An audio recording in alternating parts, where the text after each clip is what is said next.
Hello, good morning students. देखो बच्चों, previous lecture में मैंने आपको विद्युत क्षेत्र और उस पर आधारित कुछ न्यूमेरिकल्स मैंने आपके लिए कराए थे। तो बेटा इस लेक्चर में मैं आपको बिंदु आवेश के कारण विद्युत क्षेत्र की तीव्रता ज्ञात करना सिखा रहा हूं। इसके लिए बेटा हम एक पॉइंट चार्ज, ये बिंदुवत आवेश है, ले लेते हैं प्लस क्यू आवेश। ठीक, तो हम ये पढ़ चुके हैं कि जो बिंदुवत आवेश होता है या और ये कैसा है, स्थिर है, रेस्ट पर है, तो वो कौन सा क्षेत्र उत्पन्न करेगा, विद्युत क्षेत्र उत्पन्न करेगा। इससे में कुछ दूरी पर, जैसे कि मैंने यहां से r दूरी ले ली, r दूरी पर कोई बिंदु में P ले लेता हूं जहां मुझे विद्युत क्षेत्र का मान ज्ञात करना है। अच्छा, धन आवेश से विद्युत क्षेत्र की दिशा कैसे होती है, बाहर की ओर होती है। मैंने विद्युत क्षेत्र में दोनों बात बताई थी कि प्लस आवेश से बाहर की ओर, ऋण आवेश की उसकी ओर, राइट। तो देखो धन आवेश से कैसे होती है, बाहर की ओर होती है, परे होती है। तो यहां से देखो विद्युत क्षेत्र अगर इधर कल्पना कर रहे हैं तो विद्युत क्षेत्र इधर होगा, ई वेक्टर, राइट। ऊपर कल्पना कर रहे हैं तो ऊपर होगा, इधर कल्पना कर रहे हैं तो इधर होगा। जहां आप विद्युत क्षेत्र ज्ञात करना चाहते हो उधर होगा। तो मैंने यहां से अगर धनावेश लिया है तो इधर की ओर होगा, राइट, बाहर की ओर। अगर मैं यहां पे नेगेटिव चार्ज लेता तो इसकी ओर होता, राइट। अच्छा, तो एक बात और बताई थी कि विद्युत क्षेत्र का मान ज्ञात करने के लिए एक दूसरा चार्ज और लिया जाता है और उस चार्ज का मान इतना अल्प होता है कि जिसका हम विद्युत क्षेत्र ज्ञात करने जा रहे हैं उसके विद्युत क्षेत्र को प्रभावित ना करे। ऐसा चार्ज कौन सा चार्ज होता है बताओ, Q नॉट, परीक्षण आवेश।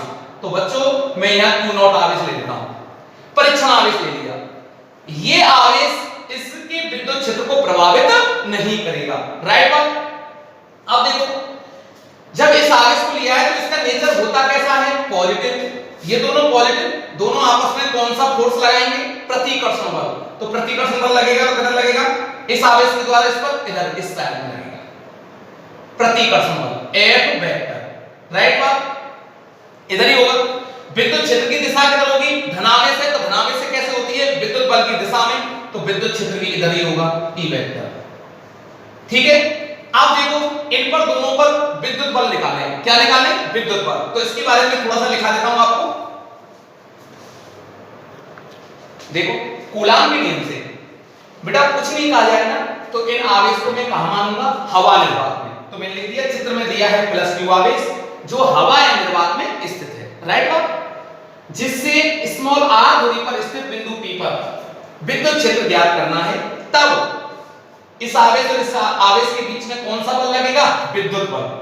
विद्युत बल का प्रकृति कैसी होगी, प्रतिकर्षण, ठीक है ना।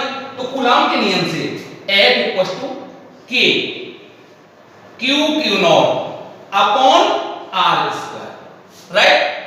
अगर इसको मैं वेक्टर फॉर्म में लिखना चाहता हूं तो यहां पे क्या लगा दूंगा, वेक्टर, ठीक है ना। फोर्स की डायरेक्शन कौन सी दिशा में, दूरी हमने कहां से मेजरमेंट की थी, मूल बिंदु से, ठीक है ना, O से मेजरमेंट की थी। तो दूरी किधर बढ़ रही है हमारी, इस डायरेक्शन में। तो इधर ही बल की दिशा, इधर ही बल बढ़ रहा है हमारा, ठीक है ना। बल की डायरेक्शन भी यही है, ये डिस्टेंस की डायरेक्शन है। तो एकांक सदिश भी कौन सी डायरेक्शन में होगा, इसी दिशा में होगा हमारा, राइट बात। F वेक्टर और एकांक सदिश भी इसी दिशा में होगा। कोई दिक्कत वाली बात आपको नहीं होनी चाहिए, ठीक है बेटा। तो इसको मैं सदिश फॉर्म में लिखूं तो R के इक्वेशन फर्स्ट, राइट, कोई प्रॉब्लम नहीं। अब देखो मुझे याद क्या करना है, फाइंड क्या करना है, इलेक्ट्रिक फील्ड, विद्युत क्षेत्र फाइंड करना है। तो यहां पे लिख देता हूं, विद्युत क्षेत्र की परिभाषा से क्या है, E वेक्टर बराबर F vector upon Q not, right. समीकरण नंबर 2। तो समीकरण 1 व समीकरण 2 से, ठीक। तो F वेक्टर का मान मैं इसमें रख देता हूं। तो क्या आ रहा है, E वेक्टर बराबर F वेक्टर की वैल्यू बोलो, Q not upon R square Q not R के, क्यू नॉट से क्यू नॉट कैंसिल आउट हो गया। तो देखें बेटा E वेक्टर बराबर K Q upon R square R है। ये हमारा विद्युत क्षेत्र का मान आ गया। अच्छा कौन सी कंडीशन में आया बेटा, किसके लिए आया है? हवा निर्वात के लिए। किसके लिए? हवा निर्वात के लिए इसको मैंने हैंड किया है। तो हवा निर्वात के लिए क्या होता है आपको पता है, हवा निर्वात के लिए K की वैल्यू बोलो 1/4 पाई एप्सिलॉन नॉट, राइट। इस वैल्यू को मैं इसमें रख देता हूं, तो E वेक्टर बराबर 1/4 pi epsilon not Q upon R square R है। कोई प्रॉब्लम नहीं होनी चाहिए आपको, कोई दिक्कत तो नहीं है, क्लियर है यहां तक? अच्छा अगर मैं इसी विद्युत क्षेत्र के मान को माध्यम में निकालना चाहूं तो माध्यम के लिए देखो, माध्यम के लिए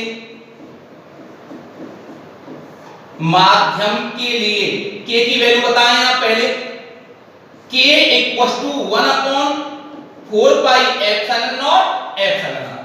अब इसकी वैल्यू फिर रख दो दोबारा से, ये समीकरण 3, तो समीकरण 3 से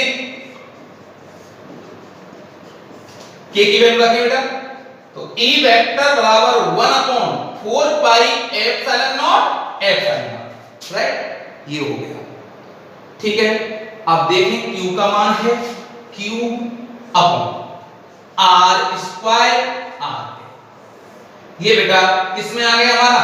माध्यम में आ गया, ठीक है, क्लियर।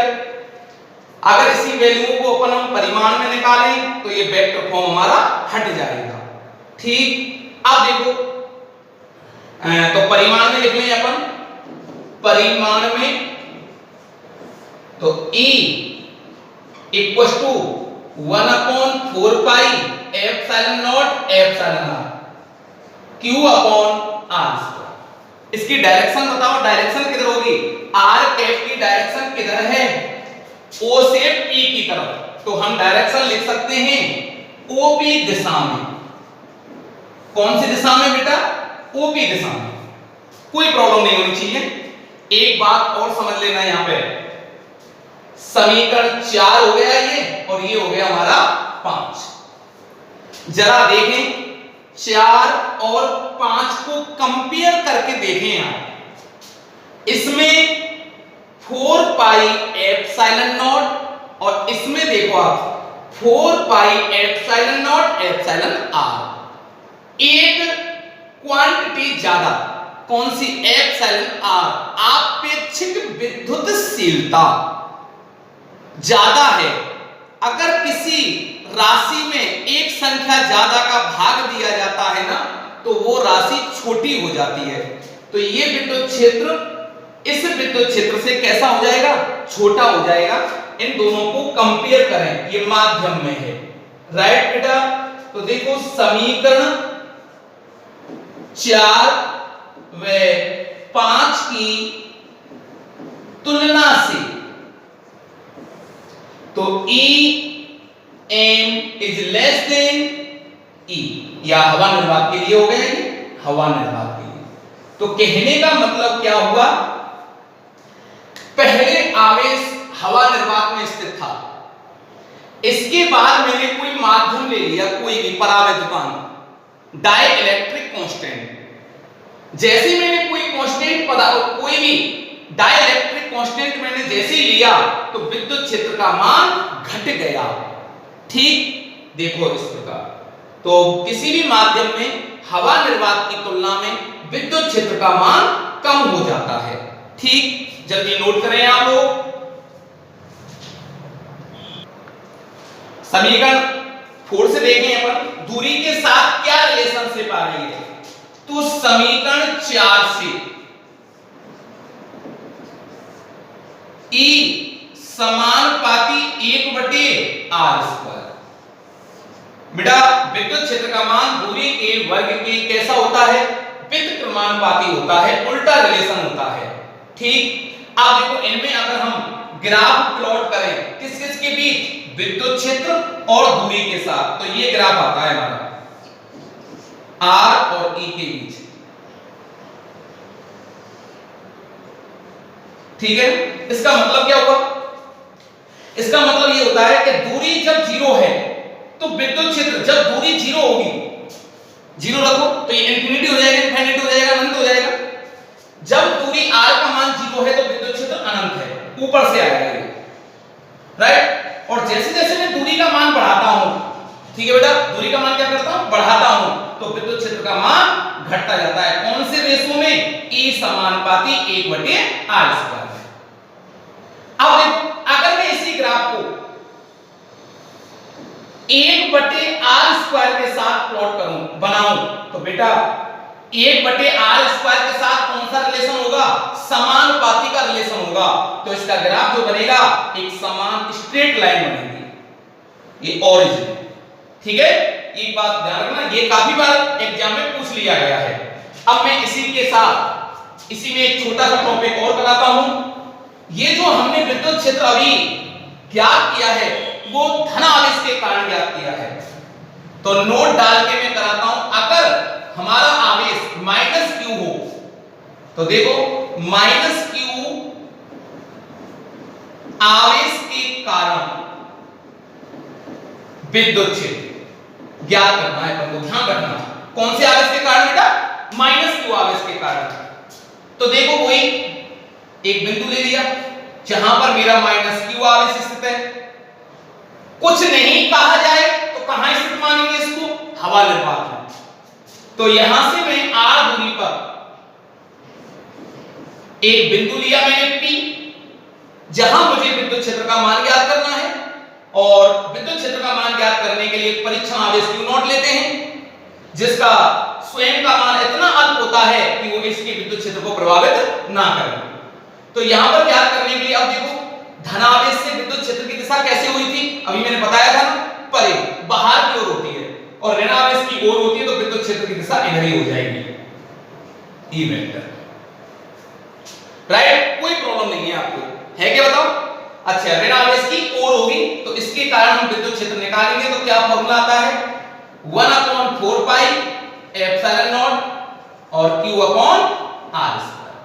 दिशा करो बेटा PO के अनुदिश, और उसमें दिशा कहां से हुई थी, OP के अनुदिश, इधर थी OP के अनुदिश, ठीक है ना, धनावेश से परे की ओर। इसमें कैसे होगी, इस टाइप होगी, PO के अनुदिश, राइट। कोई प्रॉब्लम नहीं होनी चाहिए आपको। ये किसके लिए है, हवा निर्वात के लिए। माध्यम के लिए निकालें, EM बराबर 1/4 pi epsilon naught epsilon r q/r², ठीक है ना। वही डायरेक्शन PO के अनुदिश ये होगी। और अगर इसी को मैं वेक्टर फॉर्म में लिखना चाहूं तो वेक्टर फॉर्म में क्या आएगा, EM vector 1/4 pi epsilon naught epsilon r q/r² और माइनस r, राइट। क्यों, स्थिति सदिश जो लिया जाएगा वो कौन सी डायरेक्शन में लिया है, OP डायरेक्शन में। यहां से दूरी को मेजरमेंट किया है ना, तो इस डायरेक्शन में r कैप होगा, इस डायरेक्शन में क्या होगा हमारा r कैप। और डायरेक्शन कैसी है इसकी, विद्युत क्षेत्र की PO के अनुदिश, तो अपोजिट डायरेक्शन है, इसलिए कौन सा साइन आ जाएगा, नेगेटिव का। कोई प्रॉब्लम तो नहीं है, ओके। चलो नोट करें।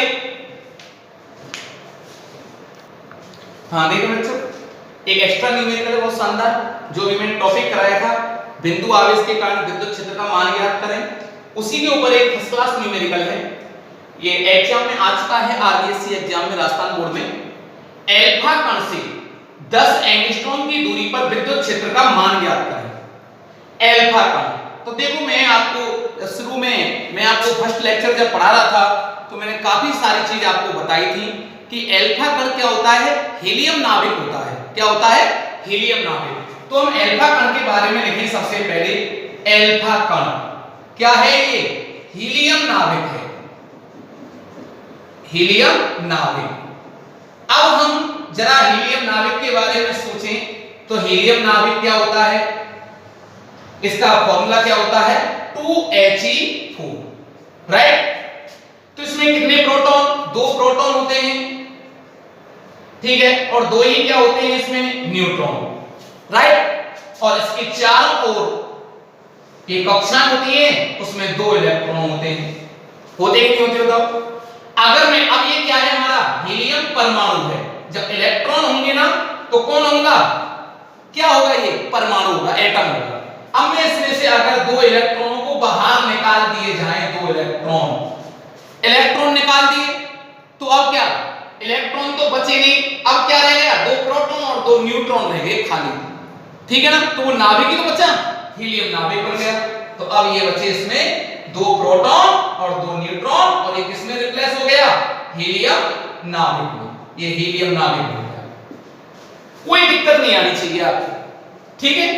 अब देखो फॉर्मूला क्या होता है, विद्युत क्षेत्र का बिंदु आवेश के कारण कोई अल्फा कण है, ये यहां पे अल्फा कण रखा हुआ है, अल्फा कण यहां से कितनी डिस्टेंस है, r बराबर 10 एंगस्ट्रॉम, यहां से यहां पर मुझे क्या फाइंड करना है बेटा, विद्युत क्षेत्र, ठीक है ना।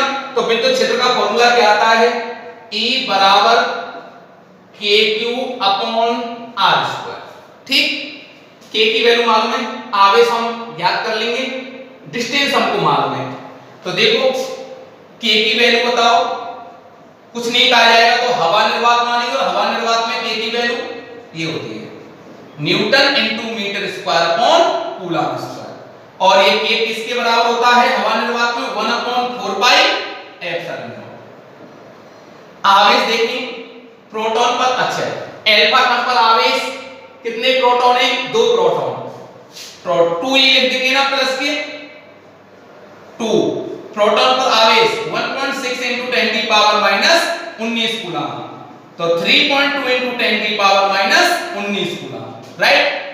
डिस्टेंस 10 एंगस्ट्रॉम, बेटा 1 एंगस्ट्रॉम का मान कितना होता है, 10 की पावर माइनस 10 मीटर, राइट। इसको सॉल्व किया जाए तो 10 into 10 की पावर माइनस 10, ये कट गया तो 10 की पावर माइनस 9 मीटर। ये कोई को किसी बच्चे को प्रॉब्लम नहीं होनी चाहिए यहां तक, हैं, ठीक। अब देखो, अब इसको आगे हम सॉल्व करते हैं, तो विद्युत क्षेत्र E बराबर k की वैल्यू रखें 9 into 10 की पावर 9, q की वैल्यू रखो बेटा 3.2 into 10 की पावर माइनस 19 अपॉन डिस्टेंस बोले बेटा 10 की पावर माइनस 9, 10 की पावर माइनस 9, स्क्वायर है ना दूरी का। अब देखो 9 और 9 18 हो गए, आधा समान है तो घातें जुड़ जाती हैं, तो माइनस 18 ऊपर गए तो प्लस के 18, इससे ये कट गया, और ये कितना हो गया, E बराबर मल्टीप्लाई कर लो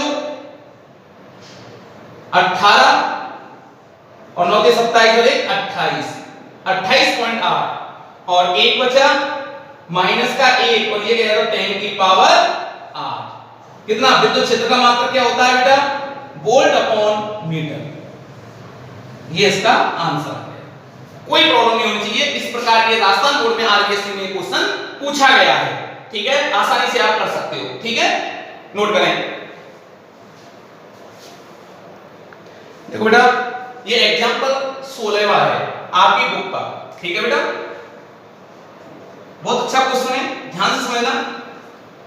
एक बात ध्यान रखना, जो भी मुझे सुन पा रहे हैं, देख पा रहे हैं, उन बच्चों से मैं निवेदन कर रहा हूं कि बेटा अपनी नोटबुक कॉपी लेकर के सारा होमवर्क जितने भी न्यूमेरिकल्स आपको करा रहा हूं एक्स्ट्रा हो, चाहे वो आईआईटी के हो, चाहे वो नीट के हो, चाहे आपकी बुक के हो, एक एक बार इनको दोबारा से कर करके जरूर देखें, ठीक है ना। और नोट्सों की पीडीएफ मैं आपको कंटिन्यू भेज रहा हूं, ठीक है ना।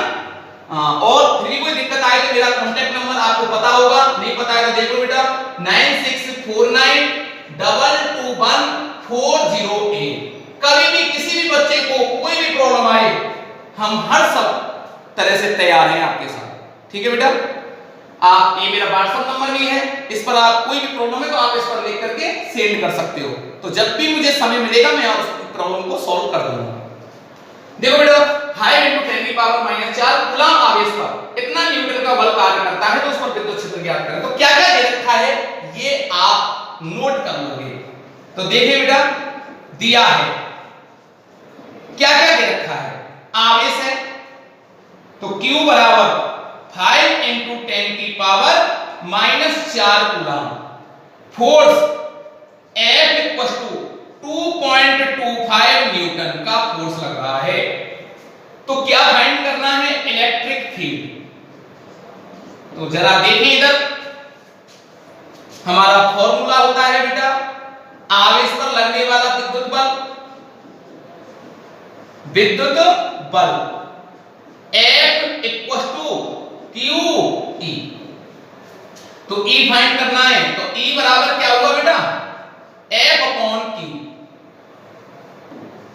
इसमें वैल्यू रख दें, F का मान बोलो बेटा 2.25 अपॉन Q की वैल्यू बोले 5 × 10 की पावर -4।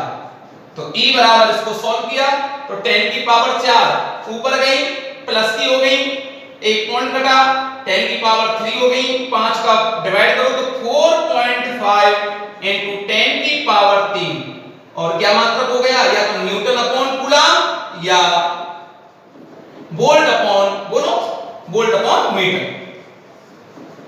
ठीक है ना? कोई सा भी आप मात्रक काम में ले सकते हो। कंफ्यूज मत होना, ज्यादातर न्यूमेरिकलों को कंफ्यूज करने के लिए ये दे देता है आपको volt upon metre, newton upon coulomb भी आ सकता है। ठीक है, नोट करें फटाफट। हाँ देखें बेटा, नेक्स्ट क्वेश्चन है आपके बुक का 14। ठीक है ना? तो देखो साफ साफ लिखा हुआ है क्वेश्चन में, हालांकि आपको कोई नोट करने की आवश्यकता नहीं है, मैं आपको नोट करा हुआ दे रहा हूं। तेल की एक बूंद पर 12 इलेक्ट्रॉन के बराबर आवेश है। ध्यान से समझना, तेल की एक बूंद है बेटा, ठीक है ना? ये हमने कल्पना कर ली, इस पर आवेश कितना है? 12 इलेक्ट्रॉन, राइट? जब इलेक्ट्रॉन क्या है? चार्ज ही तो हुआ, जब इस पर चार्ज होगा तो उस पर द्रव्यमान भी 100% संभव है। ये मैं आपको पढ़ा चुका हूं कि आवेश बिना द्रव्यमान के संभव नहीं है। तो ये यहां पे दो चीज हमारी क्लियर हो गई कि जब इसका मास होगा तो 100% क्या लग रहा होगा इस पर बेटा? mg फोर्स लगेगा नीचे की ओर, गुरुत्वाकर्षण बल W बराबर mg। क्लियर? कोई डाउट नहीं। यह स्थिर विद्युत क्षेत्र में 2.55 × 10 की पावर 4 न्यूटन अपॉन कूलम में संतुलन अवस्था में बनी रहती है। बहुत इंपॉर्टेंट बात है बेटा ये, संतुलन, बिल्कुल संतुलन की अवस्था में। संतुलन की अवस्था में कब होगी? अब आप समझ रहे होंगे पॉइंट को। W बराबर mg नीचे लग रहा है तो इसको बैलेंस करने के लिए कोई ऊपर फोर्स कार्य कर रहा होगा 100%। और बताओ वो कौन सा बल होगा? विद्युत बल होगा। कौन सा बल होगा? विद्युत बल। तो F इक्वल टू क्या होता है बेटा? QE। ये हम आपको पढ़ा चुके हैं। अच्छा जरा एक बात समझें आप यहां पे, ये आवेश कौन सा है? पॉजिटिव है कि नेगेटिव है? नेगेटिव इलेक्ट्रॉन है। और इलेक्ट्रॉन पर जो विद्युत बल लगता है जो विपरीत दिशा में लगता है, तो विद्युत क्षेत्र की दिशा किधर होगी बताओ? नीचे की ओर। ये बिल्कुल क्लियर हो जाना चाहिए आपको। जब विद्युत क्षेत्र नीचे है तो इलेक्ट्रॉन पर विद्युत बल विपरीत दिशा में लगता है, तो ये ऊपर की ओर लगेगा, राइट? तो इस कंडीशन में हमारी ये जो तेल की बूंद है वो साम्य अवस्था में बनी रहेगी। तो साम्य अवस्था की कंडीशन के लिए दोनों फोर्स क्या हो जाएंगे? हमारे बैलेंस हो जाएंगे। और क्वेश्चन करने से पहले ध्यान रखो करो, जो भी वैल्यू आपको दे रखी है सबसे पहले उनको नोट कर लो, और क्या पूछ रहा है ऑटोमेटिकली आपका सूत्र ड्राइव हो जाएगा। तो देखो बेटा दिया है, गिवन दैट, ये यहां से आपका सॉल्यूशन है बेटा। क्या क्या दे रखा है? आवेश कितना दे रखा है? Q इक्वल टू 12 इलेक्ट्रॉन, तो 12 × 1.6 × 10 की पावर -19 कूलम। ठीक बेटा, विद्युत क्षेत्र की वैल्यू कितनी दे रखी है? E बराबर 2.55 × 10 की पावर 4 न्यूटन अपॉन कूलम। संतुलन अवस्था में रहती है। तेल का घनत्व है, ρ से रिप्रेजेंट कर देते हैं या D से रिप्रेजेंट कर लो, ठीक है ना? जनरली फिजिक्स में हम ρ से रिप्रेजेंट करते हैं। और कितना होता है? 1.6 × 10 की पावर 3 किग्रा पर मीटर क्यूब। तो बूंद की त्रिज्या R फाइंड कर रहा है। तो देखो बेटा, बूंद के संतुलन के लिए, बूंद हमारी संतुलन अवस्था में रहे, तो संतुलन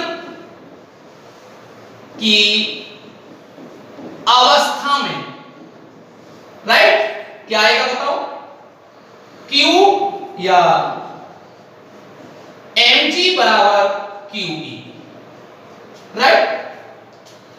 ध्यान रखना, दो कंडीशन है यहां पे।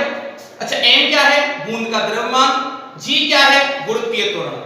अगर दे रखा हो जी का मान तो वही लिखेंगे जो दे रखा है। अगर आप कैलकुलेशन की दृष्टि से देखा जाए तो जी की वैल्यू आप 10 ले सकते हो, ठीक है। अच्छा, एक चीज और ध्यान रखना बेटा, बूंद कैसी है हमारी, गोलाकार है, तो घनत्व का सूत्र क्या होता है बेटा, द्रव्यमान बटे आयतन, राइट। घनत्व का फॉर्मूला क्या होता है, द्रव्यमान बटे आयतन, तो m बराबर क्या हो गया, रो वी। अब देखो तो रो वी जी बराबर क्यू। बहुत अच्छा शानदार क्वेश्चन है, कैलकुलेशन जरूर इसकी पड़ी है, ठीक है ना। अब देखो रो वी इस बूंद का आयतन, गोलाकार है तो क्या आ जाएगा 4/3 पाई आर क्यू, जी बराबर क्यू ई। हमको क्या फाइंड करनी है, त्रिज्या ज्ञात करनी है, तो त्रिज्या आप आसानी से इसका क्रॉस मल्टीप्लाई कर ले, तो आर क्यू बराबर क्या हो गया बेटा, आर क्यू बराबर ये ऊपर चला गया 3 QE अपॉन 4 रो पाई जी, ठीक है। इसकी वैल्यू इसमें पुट कर देंगे, जल्दी नोट करें यहां तक। हाँ जरा देखें बेटा, ये मैंने इसमें वैल्यू पुट कर दी है आपके सामने। 3 क्यू की वैल्यू है 12 इलेक्ट्रॉन है, 12 इलेक्ट्रॉन पर चार्ज, ठीक है ना। विद्युत क्षेत्र E की वैल्यू दे रखी है बेटा, बटे में 4 रो का घनत्व दे दिया, पाई की वैल्यू 3.14 या 22/4 भी 22/7 भी रख सकते हो आप, ठीक है। और जी की वैल्यू मैंने सुविधा के लिए वैसे 9.8 होती है, मैंने 10 ले लिया, ठीक है। अब देखो 4 से 12 को मैंने काट दिया, 3 बार गया, 3 गुणा 3 9, 9 से इसको काटा 0.14 और इसको बेटा मैंने गुणा, ये जो बची हुई राशि इसको मैंने यहां पे लिख दिया, राइट। कोई दिक्कत तो नहीं है। इसके बाद मैंने इसका मल्टीप्लाई किया तो ये इतना आता है बेटा, ठीक है ना। ये पावर नीचे से ऊपर गई तो 10 की पावर मेरी 19 बचती है, ये ध्यान रखना। अब सुनो, एप्रोक्स ध्यान रखना इस बात को आप लोग कि देखो फिजिक्स में एप्रोक्सली आप मान ले सकते हो, लगभग में आप मान कैलकुलेट कर सकते हो। तो बेटा इससे मैं इसको अगर काटूं तो ये कट जाता है हमारा लगभग एप्रोक्सली, तो कितना बचता है 10 की पावर माइनस 18। तो ये लगभग एप्रोक्सली कितना आ गया आंसर बेटा, 18 का घनमूल लेते हैं तो 10 की पावर माइनस 6 मीटर। यही राइट आंसर, आपका बुक में भी यही आंसर आ रहा है, ठीक। कोई दिक्कत नहीं, नोट कर लीजिए बेटा।